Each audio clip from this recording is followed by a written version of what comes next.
Մասնագիտություն։ Բարև ձեզ հարգելի ռադիոլսողներ, նաև հանրային ռադիոյի կայքում, YouTube-յան, Facebook-յան էջում մեզ հետևողներ, թե ինչ մասնագիտություն ենք այսօր ներկայացնելու, նախ լսենք իմ գործընկեր Իզաբելլա Գրիգորյանին։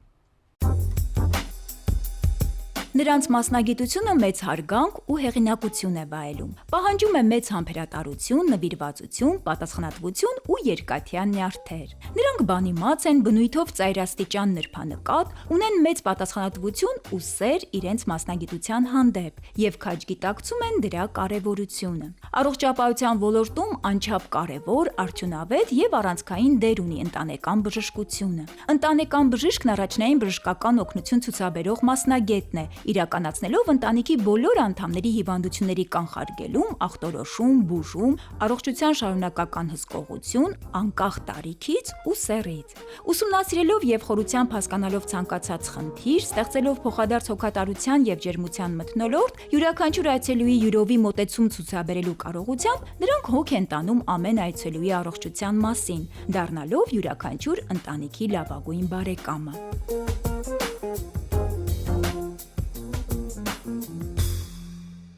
Իմ զրուցակիցը Երևանի Մխիթար Հերացու անվան պետական բժշկական համալսարանի Հերացի թիվ 1 հիվանդանոցային համալիրի պոլիկլինիկայի բաժնի վարիչ Նաիրա Ղամբարյանն է։ Բարև ձեզ, Նաիրա։ Բարև ձեզ։ Նաիրա, շնորհակալություն հրավերի համար։ Արդեն 19 տարի է, չէ՞, կարծես թե գոյություն ունի ընտանեկան բժիշկես հասկացությունը մեզանում, բայց որքանով է դա դարձել, ինչ ասեմ, այսպես կենցաղի մաս եւ այլն։ Կարծես թե դեռ մենք, ասենք, հասարակությունը լրիվ այսպես բոլորը չի որ ունեն ընտանեկան բժիշկներ, չէ՞, որ նայենք։ Իհարկե, ուզում եմ ասեմ, որ ընտանեկան բժիշկը ընտանիքի բոլոր անդամների անկախ տարիքից, սեռից, էթնիկ խմբերից եւ կրոնական դավանանքներից բժիշկն է, որը ստացել է համապատասխան մասնագիտացում եւ իրավունք ունի աշխատել որպես ընտանեկան բժիշկ։ Իհարկե, այ մասնագիտացումը ասացիք, առաջ ես հիշում եմ, դե ովքեր էին հիմնականում ընտանիքներում հետ էին շփվում,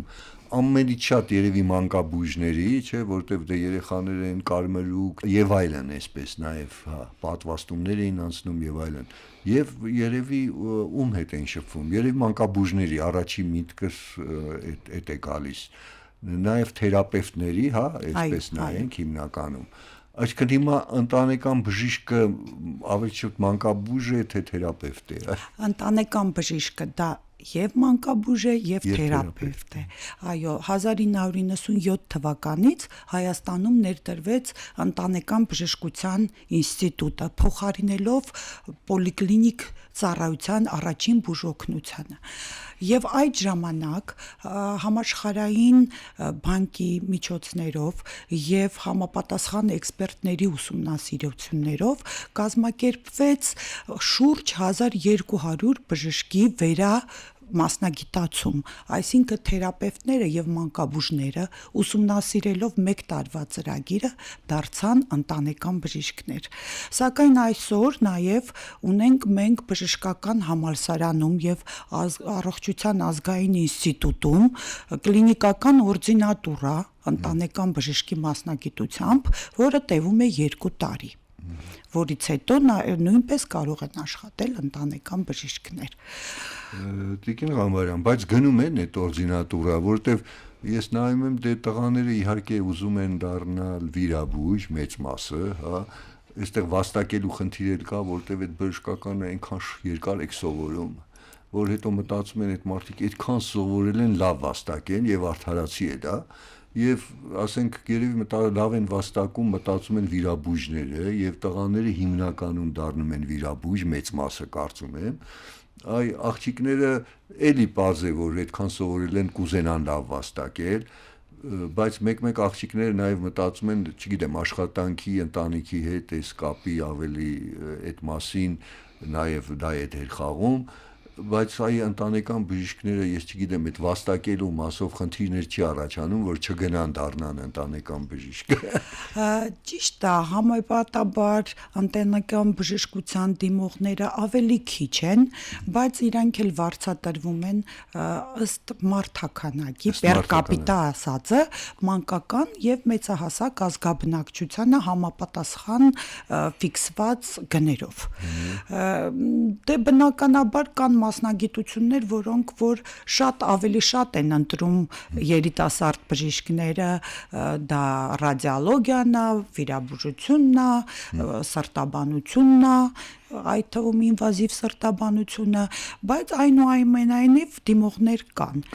Եվ բացի այդ, ուզում եմ նշեմ, որ ընտանեկան բժշկությունը հասել է հաջողությունների գյուղական համայնքներում, մարզային առողջապահական համակարգում, որովհետև տեսեք մի գյուղ, մի բժիշկ կամ մի քանի գյուղում մի բժիշկ, որը համ մանկաբույժ է, համ թերապևտ է, համ պետք եղած ժամանակ կարող է ծննդը օգնություն ցուցաբերել, մի խոսքով գործառույթները շատ են։ Ընտանեկան բժշկի գործառույթները միայն քաղաքում ընդունելությունը չի, դա առողջ ապրելակերպի քարոզչությունն է, դա հիվանդությունների վերահսկումն ու բուժումն է, դա հիվանդությունների կանխարգելումն է պատվաստումների միջոցով, դա հետագա հիվանդանոցային բուժման ուղղորդումն է եւ հետագա վերահսկումն է։ Մի խոսքով ընտանեկան բժիշկը այն մարդն է, որ իր պացիենտների հետ թե գիշեր, թե ցերեկ, թե հիվանդանոցում, թե տանը ամենուր իրանք միասին են, նրանք ուղղորդում են անգամ վերականգնողական բուժման ընթացքում, դա ընտանիքի բժիշկ է։ Դե աշխարհում դա շատ տարածված է եւ ամենահարգի մասնագիտություններից մեկն է ընդհանրապես բժշկի մասնագիտությունը եւ ասենք որ նայում ենք, ասենք այն զարգացած երկրներում, որտեղ վաղուց կար ընտանեկան բժիշկ, այս հասկացությունը ընտանեկան բժիշկը շատ պատվարժան, այսպես մասնագիտություն էր, ես հույս ունեմ, որ աստիճանաբար այստեղ էլ դա կլինի այնպես ինչպես այնտեղ, ասենք եւ հուսով ենք, երկրներ կան, որտեղ պոլիկլինիկ ծառայությունը որպես այսպեսին վերածվել է ամբուլատորիաների, ընտանեկան բժիշկների օֆիսների, ուր առաջինը դիմում են իրենց ընտանեկան բժշկին, անհապաղ դեպքերում նոր 911 կամ էմերջենսի ծառայություն հիվանդանոցային, դրա համար ընտանեկան բժշկությունը ապագայի եւ ինչու ոչ նաեւ ներկայիս բժշկությունն է, մենք աշխատում ենք մեր պոլիկլինիկան եւ Մուրացյան պոլիկլինիկան ընտանեկան բժշկության սկզբունքով։ Մեր մոտ բոլորը ընտանեկան բժիշկներ են եւ սպասարկում են ինչպես մանկական, այնպես է մեծահասակ ազգաբնակչություն։ Եվ այցի գրանցվում են բժշկի մոտ եւ մանուկները եւ երեխաները մինչեւ 18 տարեկան եւ մեծահասակները եւ պրոֆիլակտիկ աշխատանքն է կատարվում պատվաստումները համ երեխաներին, համ մեծերին, առողջ ապրելակերպի քարոզչությունը, բոլորը ընտանեկան բժիշկը ամփոփում է, կառավարում է, ճիշտ ուղղորդումներ անում նեղ մասնագետների, եթե պետք է հիվանդանոցային բուժօգնության, մի խոսքով կոորդինատորի նաև դեր է տանում պոլիկլինիկ առաջնային օղակի ծառայության մեջ։ Ու հիմա որ նայում ենք ընտանեկան բժիշկը երևի նախ մանկաբույժ է, հա, եւ թերապևտ, հա, այսինքն որ նա մասնագիտանում է այդ 2 տարին, հա, ինչից այ մենք միշտ ասում ենք ոնց են դառնում այդ մասնագետը, եթե ուզում են դառնալ, ուրեմն դե պարզ է, պիտի ընդունվեն բժշկական համալսարան եւ հետո օրդինատուրայում պիտի ընտրեն այս ուղղությունը, հա, եւ այլն։ Այո, նրանք անցնում են խորացված կարդիոլոգիա, առաջին հերթին կարդան էլեկտրոսրտագրությունը, օրինակի համար եմ ասում, էլի, նրանք անցնում են էնդոկրինոլոգիա, մանկաբուժություն, թերապիա, որ կարողանան բոլորին ցույց տան առաջնային բուժօգնությունը հետո նոր դրանից հետո եթե հարկ լինելու դեպքում ուղղորդեն նեղ մասնագետի։ Եվ հիմա այսպես որ նայենք, ասենք ձեր փորձից ելնելով, հիմա մի բժիշկը ընտանեկան, այսպես քանի ընտանիք քեզ սպասարկում ասա։ Ես ընտանիքի թվով չեմ կարող ասեմ, որովհետև դեռևս լինում են դեպքեր, որ երեխան մի բժշկի մոտ է, ծնողը մեկ այլ պոլիկլինիկայի կողմից է սպասարկվում, ընդգրկված, բայց ընտանեկան մենք ունենք ընտանեկան բժիշկ, որը սպասարկում է 2000 բնակչից ավել 800, 900, մինչև 2000-ից ավել բնակչություն։ Իհարկե մեր պոլիկլինիկան համարվում է փոքր պոլիկլինիկա, բայց մեծ պոլիկլինիկաները ավելի մեծ թվով բնակչություն են սպասարկում։ Դրա համար ինքը սպասարկում է թե մեծահասակներին, թե երեխաներին մինչև 18 տարեկան։ Բայց այդ հետաքրքիր, ուրեմն մի բժիշկը, ասենք, մի քանի հազար հոգու, հա։ Այո, մենք բժիշկ ունենք, որ սպասարկում է 2100 քանի հոգի բնակչություն։ Բայց ոնց է հասնում այդ բժիշկը։ Ուրեմն երևի առողջ ընտանիքներ են մտածում այդքան չեն դիմում։ Չէ, ասեմ ձեզ, որ դիմելությունը կապված առողջապահության մեջ այս տարի գիտեք ներդրվեց ապահովագրական առողջապահությունը եւ դրա հետ կապված դիմելությունը բավականին բարձրացել է։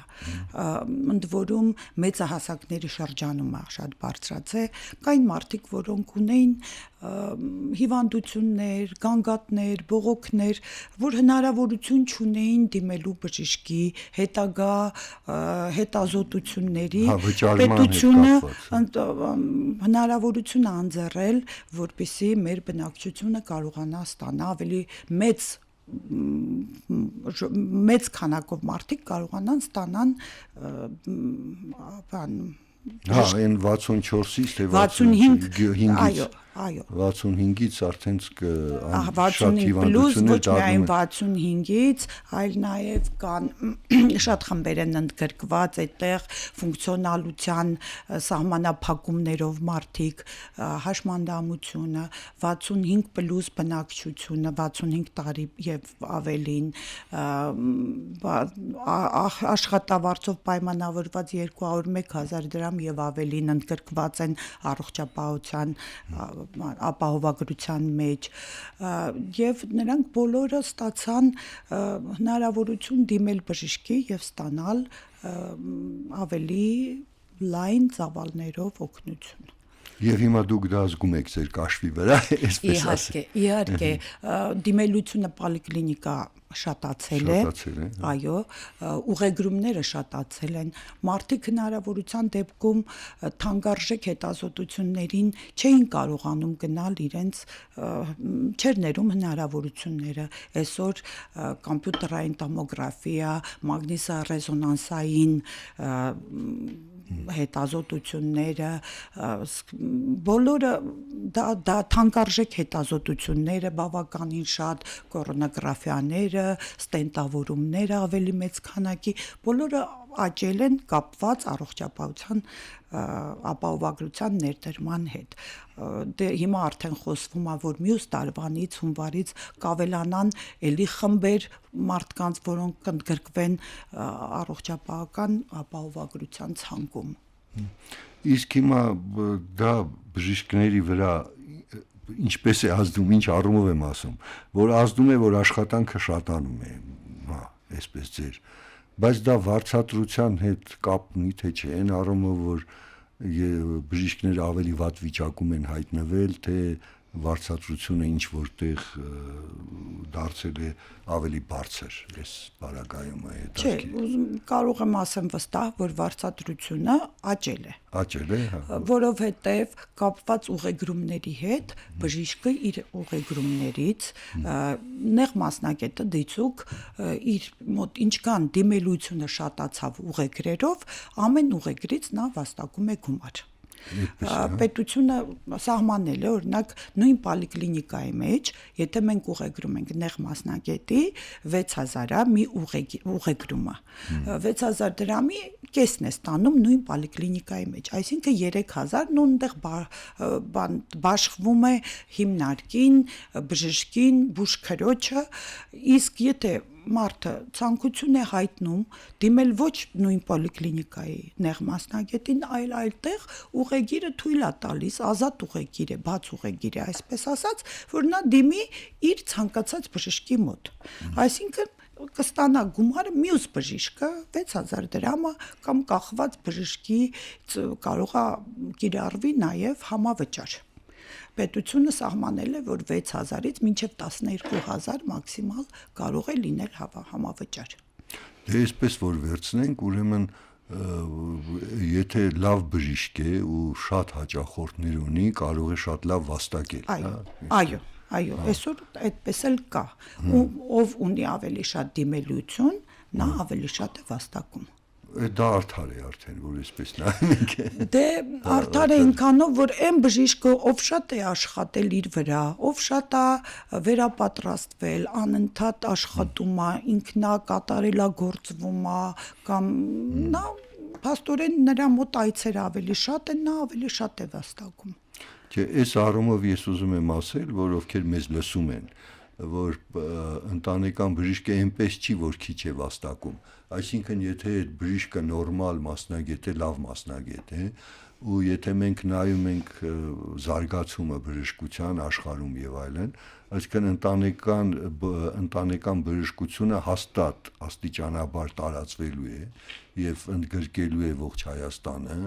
չնայած դանդաղ է գնում, բայց անխուսափելի է, որ դա գնալու է դրան, եթե նայում ենք աշխարհի փորձին, այսինքն այդ լավ բժիշկները, որ լավ մասնագետներ են, լավ էլ վաստակելու են։ Այս պիտի ասենք։ Այո։ Դրա համար մարդիկ այն առումով, որ պարտադիր չէ լինեն միայն, չգիտեմ, վիրաբույժ, ակնաբույժ եւ այլն, որ լավ վաստակեն, ընտանեկան բժիշկներն էլ կարող են լավ վաստակել եւ այս մասնագիտությունն էլ ունի իր հրապույրները, չգիտեմ, եւ մարդիկ կան, որ հաստատ այս մասնագիտությունը ավելի կսիրեն, ովքեր, չգիտեմ, սիրում են մարդկանց հետ անմիջական շփվել, չէ, ունենալ իրենց հիվանդները եւ այլն։ Ուրեմն որ նայենք ընտանեկան բժշկին ինչ հատկություններ են անհրաժեշտ։ Դե իհարկե բոլոր բժիշկներին ինչ որտեղ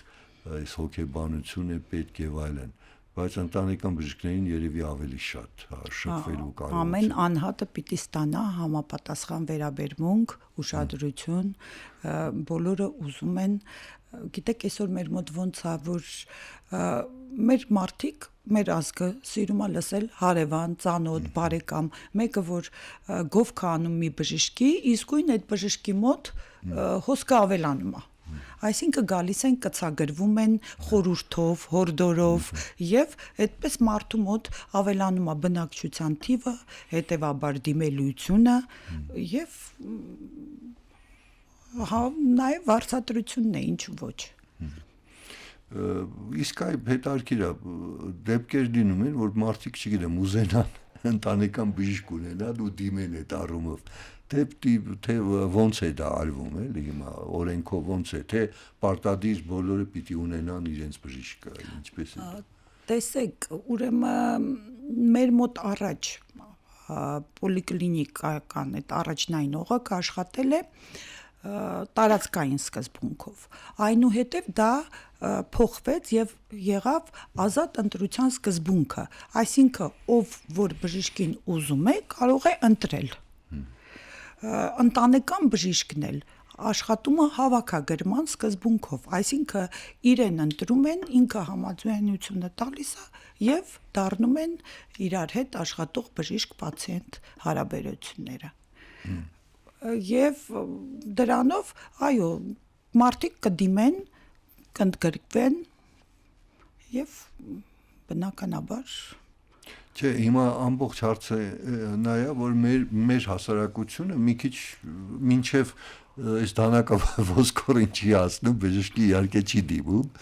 ու այս առումով երևի այս հաղորդումն էլ երևի դրա անհրաժեշտությունը կա, որ մարդիկ իմանան, որ եթե ունենան ընտանեկան բժիշկ գոնե բժիշկը նրանց կուղղորդի այն առումով, որ չգիտեմ, տարին մի անգամ հետազոտություն անցնեն կամ մի բան։ Հիմա բաներ կա, որ շատ կարևոր է, միշտ ասենք գովազդում են, չէ՞, չգիտեմ, ասենք գովազդում են կանանց կրծքի, ասենք քաղցկեղի դեմ պայքարը, որ ստուգեն եւ այլն։ Բայց երևի ամեն մարդ էլ ունի այդ խնդիրներ, որ տարին մի անգամ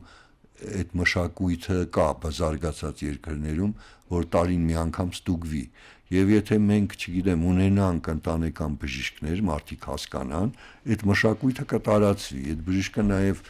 չգիտեմ, ես չեմ ասում կպարտադրի, բայց կհորդորի, որ այդ մարդիկ անեն, չէ՞։ Իհարկե, բացի հորդորից, բացի դանակը ոսկորին հասնելուց, այսպես ասած, հիմա դիմելությունը շատացել է, բնակչությունը ավելի գրագետ է մոտենում այդ հարցին, եւ բացի այդ, այսօր առողջապահության նախարարության կողմից էլ առաջարկվում են սկրինինգային ծրագրեր հիվանդությունների վաղ հայտնաբերման նպատակով։ Այս պահին, այս տարի արվում է 3 սկրինինգային ծրագիր է, դա մարդու պապիլոմավիրուսի հայտնաբերումը կանանց շրջանում 30-ից 60 տարեկանների կանանց շրջանում, դա արգանդի վզիկի քաղցկեղի վաղ հայտնաբերումն է, կոլորեկտալ քաղցկեղի հայտնաբերումը 45-ից 70 տարեկան անձանց մոտ կատարվում է կղանքի իմունոքիմիական հետազոտություն, այսինքն հայտնաբերեն թաքնված արյուն, եթե դրականի դեպքում հետագա փուլերով, կոլոնոսկոպիա եւ այլն այդպես, եւ մամոգրաֆիայի սկրինինգը, կանանց մոտ կրծքագեղձի քաղցկեղի վաղ հայտնաբերումը, էլի 45-ից 68 տարեկան կանանց շրջանակներում կատարվում է սկրինինգային ծրագրերը։ Բացի այդ, մեր բոլոր քրոնիկ հիվանդները, դրանք դիաբետով հիվանդները, դրանք են սարկերակային գերճնշմամբ հիվանդները, բոլորը ունեն տարեկան ծավալներ, որոնք որ ամեն տարի գալիս են, ստուգում են իրենց կատարում են համապատասխան հետազոտություններ, կատարվում է էլեկտրասրտագրություն եւ անընդհատ գտնվում են բժշկի հսկողության տակ։ Այսօր նայում եմ երևի ամենից շատ այդ հիվանդությունները, որ հանդիպում են, հենց երևի սրտային, հա, ու շաքարախտի հետ կապված է այդ հիվանդություններն են այսօր Հայաստանում։ Շատ են, այո, ու իրանք մշտական պետությունը նաև ապահովում է դեղորայքով, այն անձինք, ովքեր ընդգրկված են առողջապահության ապահովագրական այս ծրագրի մեջ, եւ ոչ միայն իրանք, այլև կա մի խումբ բնակչության հատուկ խմբեր, որոնք ընդգրկված են նաև իրավունք ունեն դեղորայքով ապահովելու, ովքեր չեն մտնում առողջապահության այս համակարգի ապահովագրական համակարգի մեջ, նրանք ապահովում են դեղորայքով, ընտանեկան բժիշկը նաև դուրս է գրում այդ դեղորայքը եւ օֆերտայի սկզբունքով դեղատնից բնակիչը գնում է, որ ցանկացած իրան հարմար դեղատնից ստանում է իրեն հասանելիք դեղորայքը, որը բժիշկը դուրս է գրել։ Տիկին Ղամբարյան, հիմա այս փոփոխությունների հետ կապված այս պոլիկլինիկաների այդ տեխնիկական այդ զինումը բավարար է թե չէ, այն առումով որ մարդկանց անընդհատ չգործուղեն հիվանդանոցներ, չգիտեմ, տարբեր սարքերով անցկացնելու համար այդ, չգիտեմ, բաները ինչ որ անհրաժեշտ է, դժվարամատչել է եւ թանկարժեք հետազոտություններ։ Պոլիկլինիկաները ինչքան է, օրինակ այս հերացի թիվ 1 հիվանդանոցային ձեր համալիրը, ասենք զինված է այդ սարքավորումներով թե չէ։ Այո, մերը, քանի որ մենք համալիր ենք հիվանդանոցային, որի կազմի մեջ նաև ընդգրկված է պոլիկլինիկան, մենք ունենք մեծ ռադիոլոգիայի կենտրոն, որտեղ կատարվում է ԿՏ հետազոտությունը, MRT հետազոտությունը, այո, մեր էլեկտրոնեյրոմիոգրաֆիան, դուպլեքս հետազոտությունները, գրեթե ամեն ինչ կատարվում է, բացի դրանից քաղաքում շատ բուժ կենտրոններ հագեցած են եւ ունեն այդ հնարավորությունը, բացի այդ պացիենտը իրավասու է ընտրելու, որտեղ է ուզում անցնի տվյալ հետազոտությունը։ Նա կարող է ընտրի դիցուկ ինչ որ որևիցե այլ բուժ հիմնարկում գնա անցնի այդտեղ է ուզում։ Հիմա Եվ անընդհատ վերազինվում է կներեք։ Բանը թարմացվում են, տեխնիկապես վերազինում է կատարվում։ Հիմա հետաքրքիր է, որ նայում ենք այս այն մասնագիտությունն է բժշկական, որ ես միշտ մտածում եմ, որ կանայք պետք է ավելի շատ լինեն։ Հա, այդպես է թե չէ։ Հա, որտեվ ես միշտ հարցնում եմ, որտեվ մասնագիտություններ կա, որ ասենք դառնում են միասեռ, առաջ միասեռ էին, հիմա դառնում են երկսեռ, այս փոփոխությունները կա։ Այս մասնագիտությունը այս բժշկական մասնագիտությունը ես մտածում եմ ավելի շատ պիտի կանայք լինեին, ինչ առումով որ մենք ասենք զրուցում էինք հասարակայնության հետ կապերի մասնագետի հետ, նա ասում էր որ այս մասնագիտությունը կանանց ավելի բնորոշ է, որտեղ կանայք ավելի հեշտ են, չգիտեմ, այդ կապերը գտնում, ավելի ճկուն են եւ այլն։ Այստեղ էլ քանի որ ես մտածում եմ որ ընտանեկան բժշկի հատուկ այն ինչ որ պետք է ունենա այդ գծերը կանանց մեջ ավելի շատ կա, այդպես է թե չէ։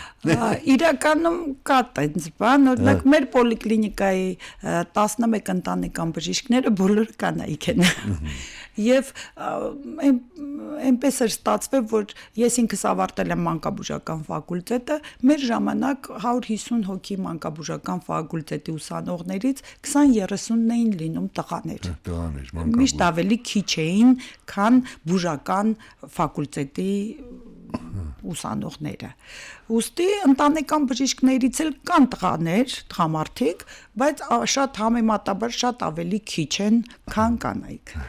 Տիկին Ղամբարյան, ես հիշում եմ մեր ժամանակ, ես որ փոքր էի սովետական միության իսկական ժամանակներն էր, այդ պատվաստումները պարտադիր էին, ասենք մեզ պատվաստում էին, չգիտեմ, ջրծաղիկ, կարմրուկ անպայման բոլոր երեխաներին։ Այսօր կարծես թե դա չկա, հիմա դա ճիշտ է թե սխալ է։ Տեսեք, նախ ճիշտ է, ձեր մեր տարիքին ջրծաղիկ չէին պատվաստում, ջրծաղիկը նոր է, ներմուծվել որպես պատվաստանյութ մեր ազգային դա ջրծաղիկ չէր, դա նատուրալ նեոսպա էր, բնական ծաղիկ։ Հիմա ազգային օրացույցը շատ լայն պատվաստումների ցանկ է ընդգրկում եւ լինում են հրաժարվողներ, բայց տարվում է ահռելի մեծ աշխատանք, որպեսզի հորդորել, բացատրեն, թե ինչքան կարևոր է պատվաստումները նախ իրենց երեխաների համար, հետո շրջապատող, չէ որ մյուս երեխան, որը մտնում են կոլեկտիվ մանկապարտեզ կլինի թե դպրոց, մի երեխան պատվաստված է, բայց մյուս երեխան չպատվաստված կարող է բերի որևիցե հիվանդություն։ Իհարկե պատվաստվածը նա ավելի ապահովագրված է, բայց մեր աշխատանքը կայանում է նրանում, որ հորդորենք, հասկացնենք բնակչությանը, որ դա պետք է անել։ Բռնի բան չկա, հա, այդտեղ պատվաստում։ Մարդը իրավունք ունի հրաժարվել։ Իրավունք ունի։ Կարող է հրաժարվել։ Դա իր մարդու իրավունք է։ Ես համաձայն եմ, այստեղ ուղղակի երկու այսպես հարց կա, որ հա մարդու իրավունքն է, բայց եթե դու վնասում ես, վարակում ես կողքիններին, այդ էլ խնդիր է, այսինքն այստեղ երկու բանի մեջ ենք, որ մեկ, չգիտեմ, բռնի պարտադրել երևի չի կարելի, բայց մյուս կողմից էլ եթե դա ասենք հասարակության համար վտանգ է ներկայացնում, երևի պիտի լինի օրենքի, չգիտեմ, պարտադիր։ Մենք չունենք օրենք, որը որ պարտադրում է, բայց իհարկե պատվաստվելը ավելի ճիշտ է, ավելի գրագետ է, որովհետև այն մարդիկ, ովքեր չեն պատվաստվում, նրանք չեն բերում այն լուրջ բժշկական հաստատված հիմքերը, որ ինչի համար ինքը չի պատվաստվում։ Ինքը կարող է հիմնվի ինտերնետի ինչ որ հոդվածի կամ բան, որը ապացուցողական բժշկություն չի։ Դրա համար ճիշտը պատվաստվելն է։ Ուրեմն ընտանեկան բժիշկները այստեղ էլ խնդիր ունեն, մեծ աշխատանքի խնդիր ունեն, այդ բնակչությանը ասենք կրթելու, համոզելու, որ այդ պատվաստումները լինեն երեխաներին։ Իհարկե, ընտանեկան բժշկությունը ոչ միայն հիվանդների հետ աշխատելն է, այլ առողջ ազգաբնակչության հետ հորդորել պատվաստումների կանխարգելիչ աշխատանքը, հորդորել առողջ ապրելակերպը, որ մեր աշխատանքը պոլիկլինիկ ծառայությունը ավելի շատ կանխարգելիչ բնույթ պիտի ունենա, քան բուժական։ Հիմա երևի, չգիտեմ, ինչ որ դժվար, երևի դա նախարարությունը կունենաք, դուք չեք ունենա, հետարքիր քանի, ասենք, ընտանեկան բժիշկ կա Հայաստանում։ Այ ասում եք մարզերում դե արդեն երևի կայացած այդ ինստիտուտը, դե ես ձեզ ասեմ, այդ ծրագիրը, որը ընդունվեց եւ բժշկական համալսարանում եւ ազգային առողջապահության ազգային ինստիտուտում ստեղծվեցին ընտանեկան բժշկության ամբիոններ ու այդ տարիներին վերա մասնագիտացան շուրջ 1200 բժիշկ։ 1200 բժիշկ, այո, այդ ծրագրի շրջանակներում, թե դրանից հետո ինչքան արձինատուրայով են դարձել, չեմ կարող ասել։ Հիմա դուք բաժնի վարիչն եք, բարձր ընտանեկան բժիշկ չեք այս առումով, չէ՞։ Հա, ավելի շատ ադմինիստրատիվ աշխատանք եմ տանում, այո, կարգավորում։ Բայց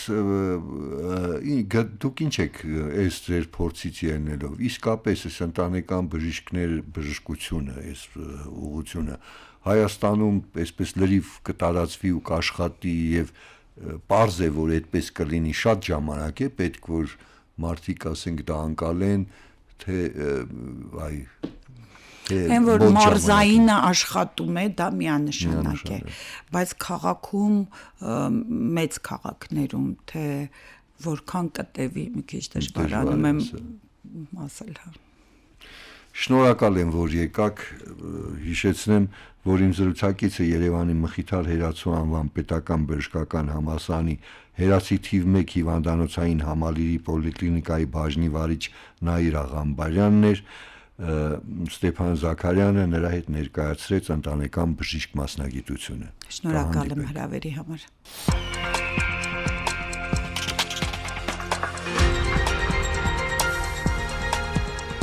Մասնագիտություն